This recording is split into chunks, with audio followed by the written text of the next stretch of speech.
What's going on YouTube? This week we've been testing out the all-new 2023 Kia Sportage Hybrid. And we want to know, is this the efficient family compact crossover for you? Let's go ahead and find out.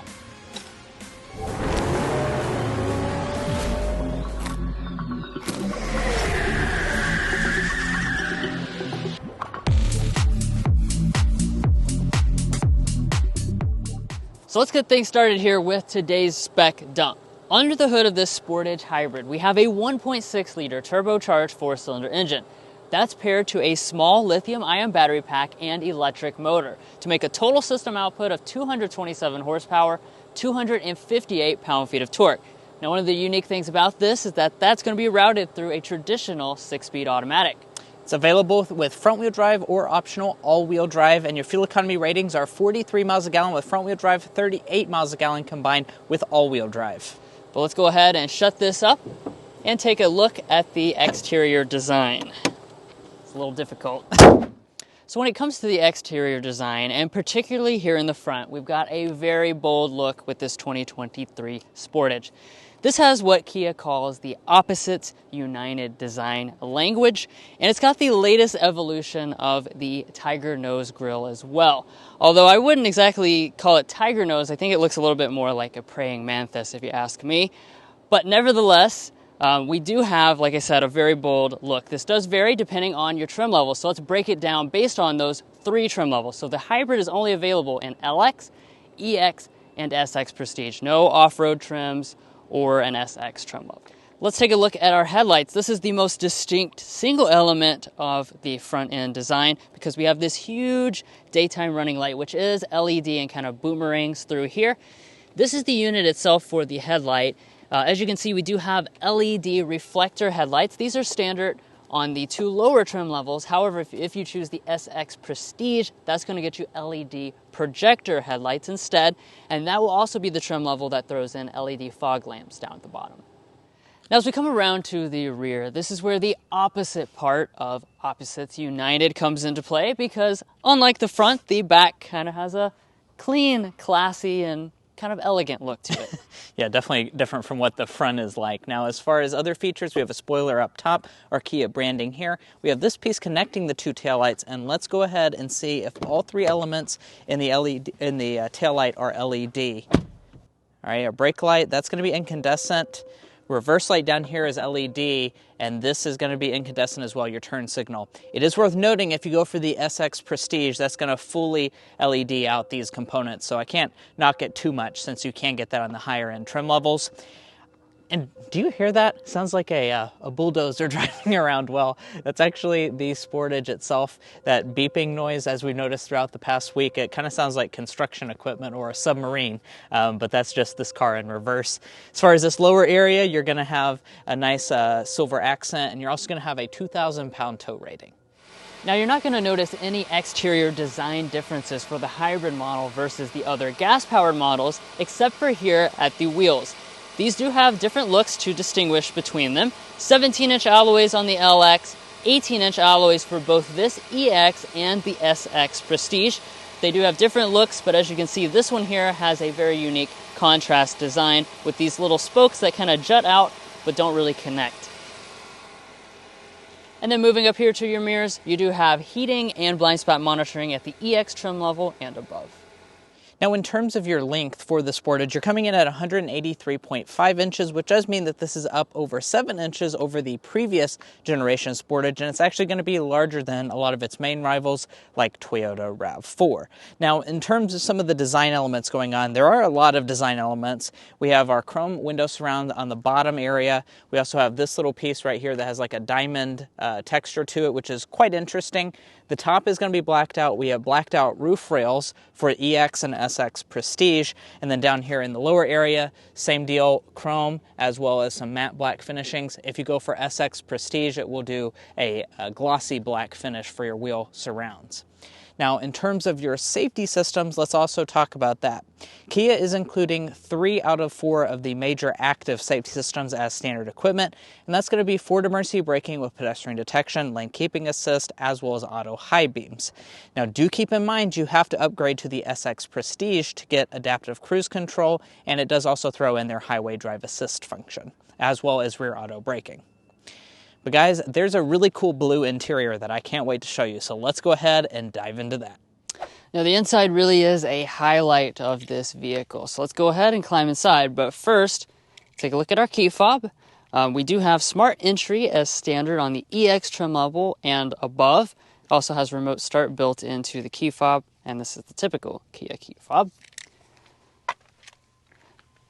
Now as far as getting inside the vehicle, just press the button. That will unlock the door.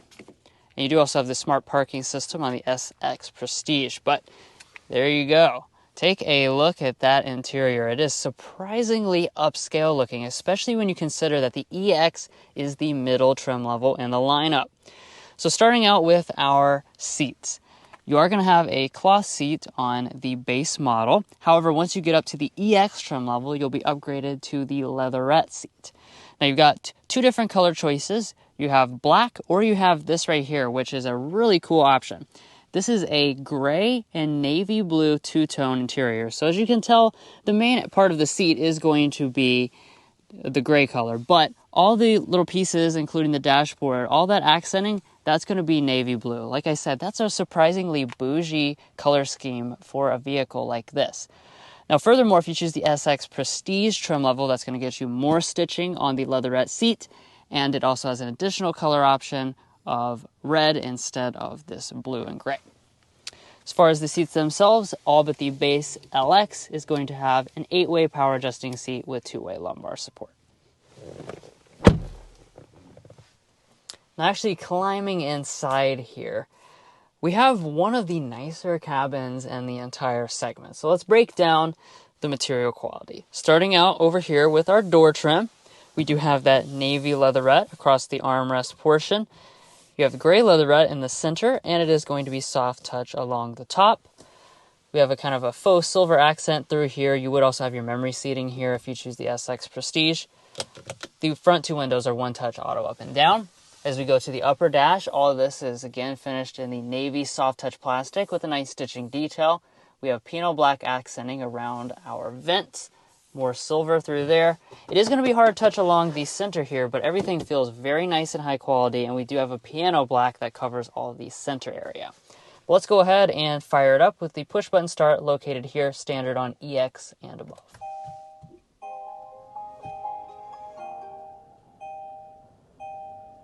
Let's go ahead and move into a first-person perspective and take a close look at all the details, starting with our gauge cluster. So this is actually the standard gauge cluster arrangement. It looks like a full digital setup. However, the outside edges here are kind of a mixed kind of view. I don't really know how to describe it exactly, but it's not reconfigurable. You have a 4.2-inch multi-function display in the middle, and the SX Prestige gives you the full 12.3 inches of being completely reconfigurable. However, even on the base gauges, the color does change depending on which drive mode you're in. And you do have rain sensing wipers on board, and as we pull back to the steering wheel, we've got a very nice looking leather wrapped steering wheel.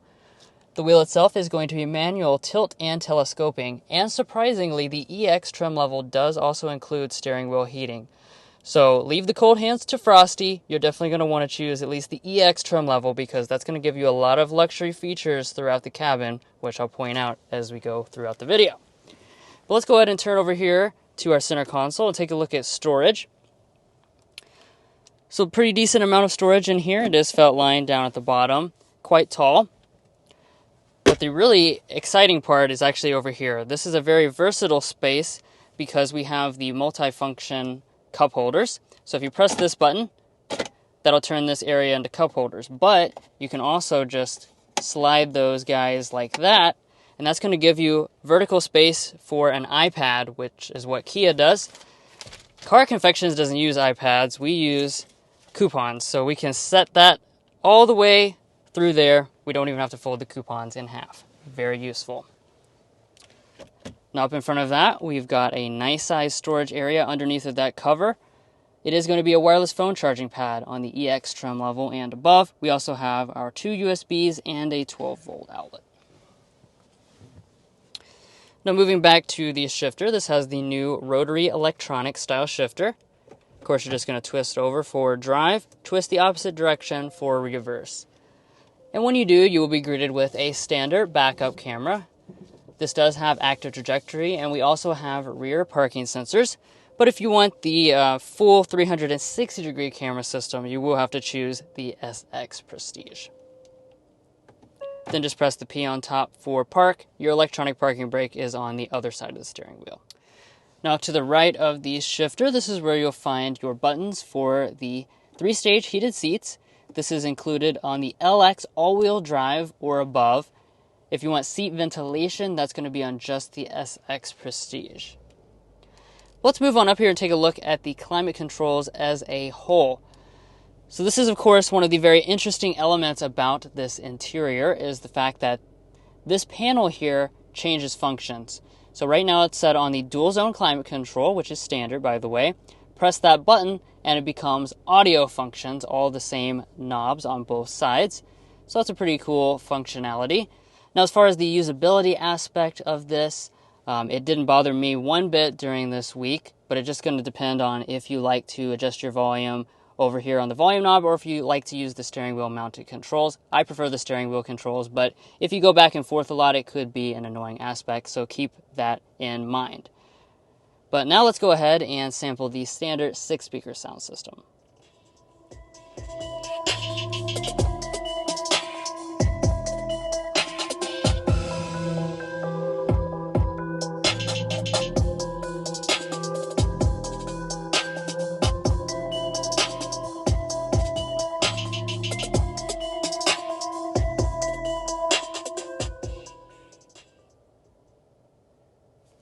Overall sound quality is perfectly adequate for a standard sound system in this class.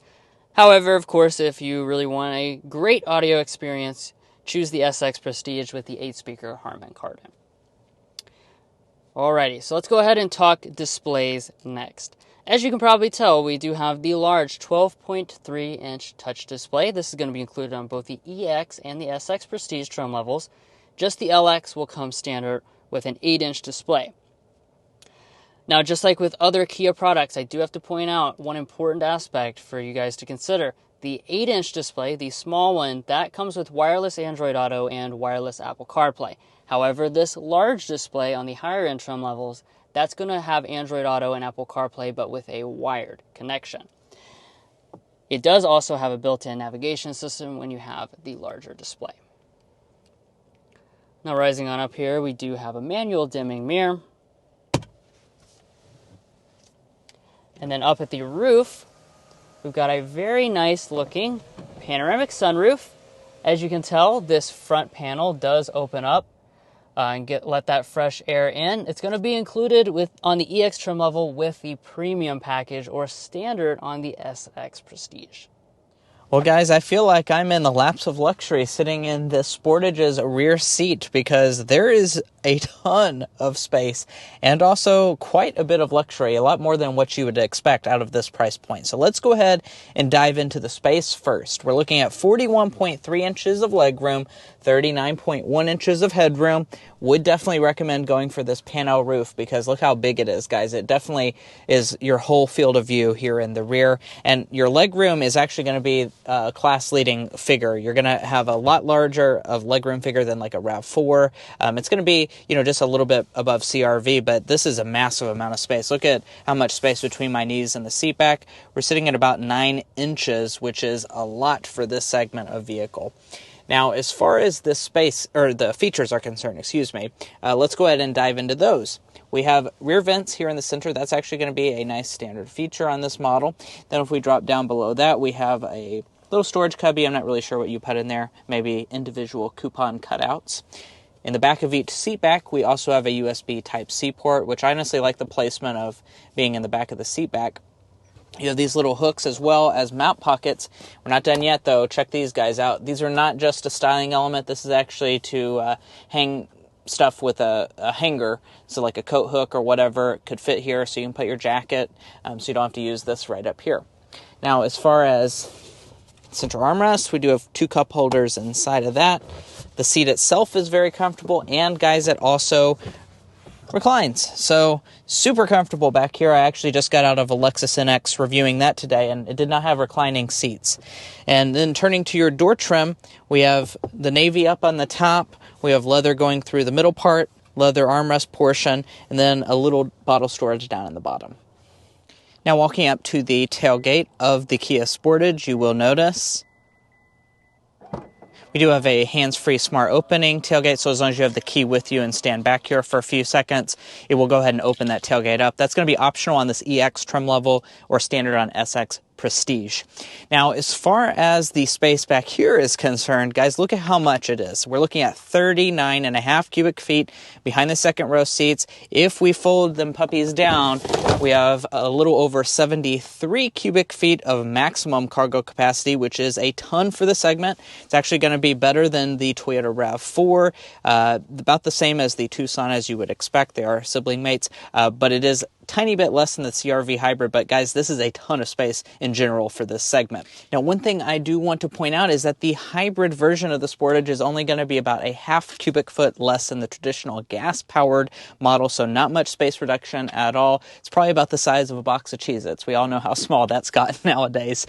And as far as our handy-dandy measurement between the seat and the rear of the cargo area, we're looking at a length figure of about 73 inches. So that means you're probably going to be able to fit maybe a 65-inch TV or something in the back of the Sportage if you go Black Friday shopping. Not done yet, though. We have 12-volt outlet here. And then if we lift up the cargo floor, we're also going to have a spare tire underneath of there.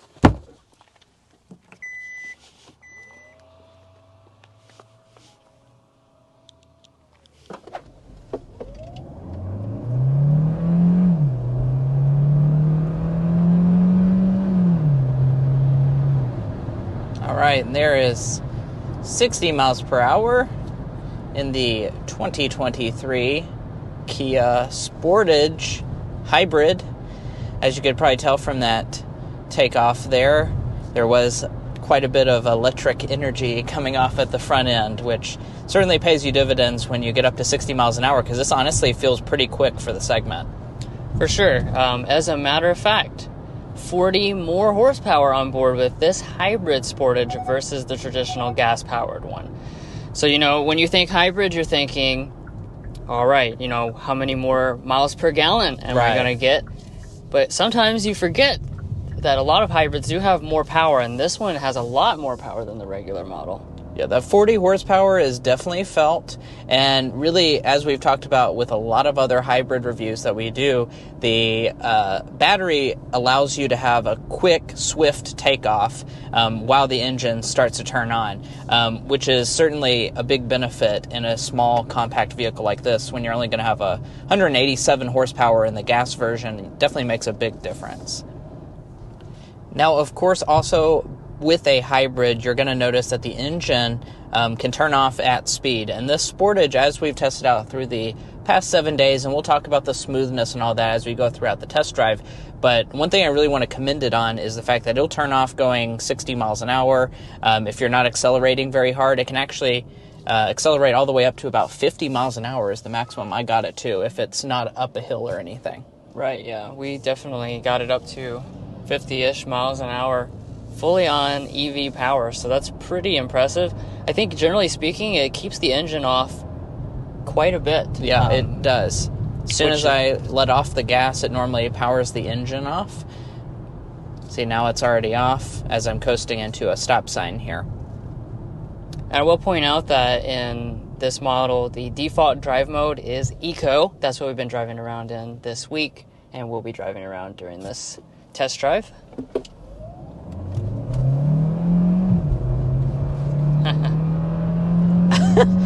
See, nothing about that torque feels eco, though. No, this is the eco drive mode. It's really eager and willing to just take off, which is something that I certainly appreciate. in this segment of vehicle. Now, Kia does also offer a plug-in hybrid Sportage. That model, I believe, is rated to do about 32 miles on a single charge. This review is mainly going to be focused on the hybrid. You can get that model, though, and hopefully Kia will maybe send us one of those to test out extensively in the future. For sure. And now that we're just kind of cruising down the highway here, I do want to talk about your ride quality for the Sportage. I've been nothing but impressed. Like we've said throughout the review, we've had it for 7 full days, so definitely have hit some bumps in the road and all of the above, and this thing rides really good. The seats are incredibly comfortable. The suspension is just tuned just right for the segment. I'd say this is the very top end of what you're going to get on anything within this class. And we're on that stretch of road where it's time for the sound level reading. So let me get that turned on here, and we'll go ahead and get a sample.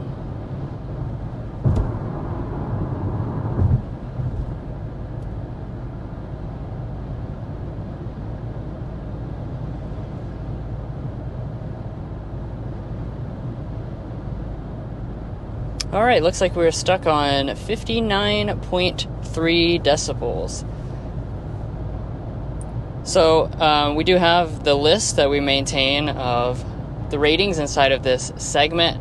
59.3 is going to put that towards the bottom of the list today. As far as the environmental conditions, I'm hearing a little bit of wind. It is a little bit windy today, but we do try to test out most of the vehicles on this same stretch of road, at least the ones that we have here for a 7-day loan. And in that regard, it is, or did perform quite a bit worse than the Tucson Hybrid for whatever reason that got 54.7 on the same stretch of road a few months ago. It's also worth noting the engine was powered on for that part. So in the Tucson Hybrid, the engine could have been powered off, and you're would be, of course, looking at a quieter rating with the engine off.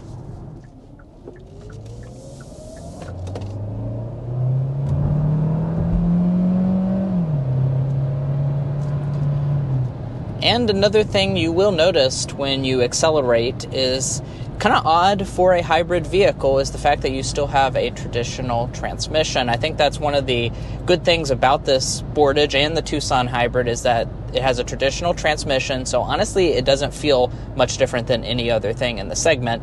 And it's a smooth transmission. I will say, you know, when you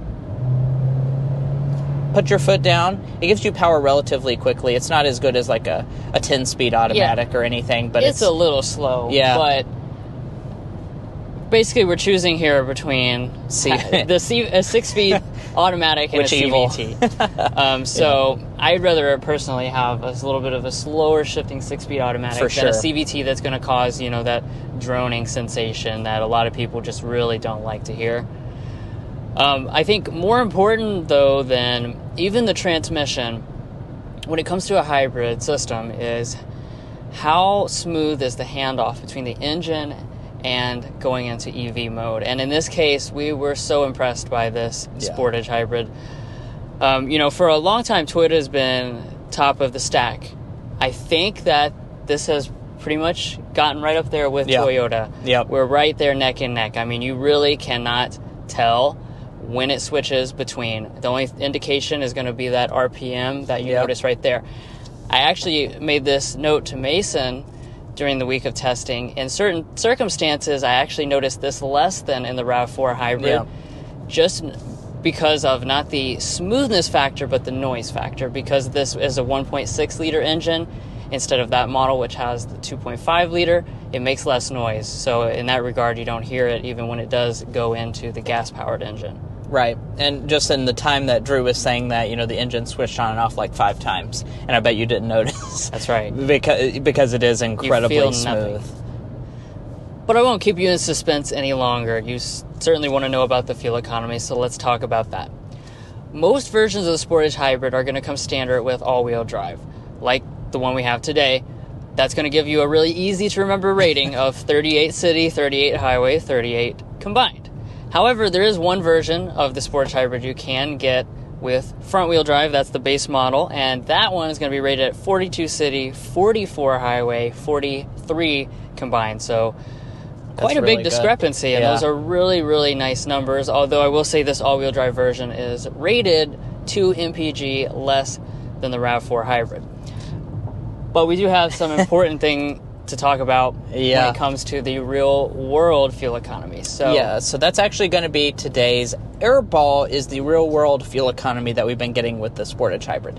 Now let me preface this by saying it is not bad fuel economy in any way, shape, or form, and I still do definitely recommend getting the hybrid over the gas powered model just because of the extra power, and you do get extra fuel economy, but it's not getting what the EPA has rated it at 38. We've been averaging 32 miles a gallon, 31.7, over 150 miles, and a lot of that was city driving, which honestly doesn't make much of a difference for hybrid in terms of the rating. Well, the rating is the same for both city and highway. So, and on this car, from where they brought it down from Detroit, and I guess a few other people before us, has a accumulated range of around a 600-mile trip, and that was also averaging 31 miles per gallon. So I think our 31 mpg rating is really what this Sportage is going to get in terms of fuel economy, which is a far cry from the 38 that it is supposed to be, and also a far cry from the RAV4's 40 miles per gallon. Yeah, we have this problem actually with the Tucson Hybrid as well, and we've heard some real-world owners say that they also underperform the EPA estimate. So that is something to keep in mind when you're shopping for one of these. Now, since we already covered the airball, it's time for the slam dunk as well. We had a lot to choose from actually for our slam dunk, but we're going to go with the cabin. I think it is very well finished for this price point especially. And you do have a lot of space because it's a pretty big offering for this class. So all in all, really the interior is very satisfactory. Absolutely. And one of the last things that I do want to mention here with the Sportage Hybrid is just how it drives. Now, of course, this is not a focal point of anything in this segment, and of course, it's not the focal point of the Sportage, but I do think it's notable because I think it's a pretty solid driving vehicle. The steering is precise. It's not anything like super fast responding or anything, but you know, it's definitely satisfactory for this segment. I think it might actually be better than some of the other rivals. And in case you're wondering about warranty information, it does have Kia Signature warranty, which is 5-year, 60,000 mile basic warranty, 10-year, 100,000 miles on the powertrain. There is no complimentary maintenance. Now, you've watched this entire review and you're wondering how much is a Sportage Hybrid going to cost you. Well, this is actually a very value-oriented product, and I'm happy to tell you that it starts at a price of $27,290 for the LX Hybrid model. Now, if you want to go for one of the upper-end trim levels, the EX model is going to start at $30,990 as we've been sampling out with this particular model, and then you can of course get that higher end SX Prestige if you want all the goodies. I might just go for the EX because this seems to be a really good mix of value with a lot of features as well. Now, we do have the premium package on this tester plus some floor mats and a $12.15 destination charge. This one's coming in at $33,860, which, guys, I am incredibly impressed by because this has a really beautifully crafted cabin for that price point and also a lot of features. But guys, that's going to wrap up our in-depth review over 7 days for this 2023 Kia Sportage Hybrid EX. If you enjoyed watching this video or found it helpful in your purchasing decisions, we would really appreciate it if you hit that subscribe button down below. Also, if you supported the channel by following our TikTok and Instagram, as well as maybe supporting via some merch purchases. So go ahead and do those things, and we'll catch you next time as we sample more of the latest automotive delicacies.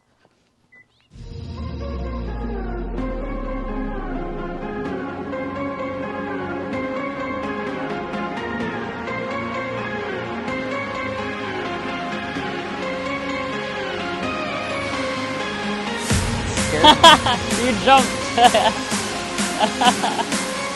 I saw.